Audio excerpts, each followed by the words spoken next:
मुंबईच्या गिरगाव चौपाटीवर मच्छीमार बांधवांच्या बोटी पालिकेनं हटवायला सुरुवात केल्यानं स्थानिक मच्छीमार आणि पालिका प्रशासन आमने सामने आलं होतं। आज मोठ्या प्रमाणात पोलीस फौजफाट्यासह गिरगाव चौपाटीवरील काही बोटी पालिकेनं हटवायला सुरुवात केली। त्यामुळे काही काळ तणावाचं वातावरण होतं। 1940 पासून आम्ही याच ठिकाणी बोटी लावतोय। केवळ पावसाळ्यात बोटी किनाऱ्यावर बांधण्यात येतात, इतर वेळी बोटी या समुद्रातच असतात, असा दावा मच्छीमार बांधवांनी केला। तरी सुशोभीकरणाच्या नावाखाली आमच्यावर जबरदस्ती करणं चुकीचं असल्याचं मच्छीमारांचं म्हणणं होतं।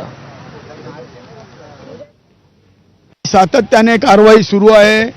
गिरगाव चौपाटीच्या बोटी ह्या इथून हटवल्या जात आहेत। त्यांचं म्हणणं आहे की हे बंदर कॅन्सल झालेलं आहे। 2001 मध्ये हायकोर्टाची एपिशा कोर्टाची ऑर्डर होती की या कोळ्या लोकांना स्थलांतर करा, पण या इथे स्थलांतर केलं गेलेलं नाही। 25 वर्षात बंदर रद्द झालं त्याचा नेमका अर्थ काय?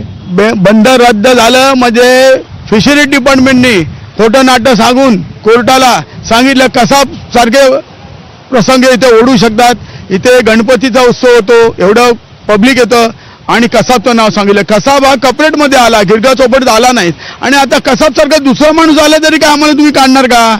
आम्ही काय कसाबला बोलवलं होतं का? ही स्टँड अप कॉमेडियन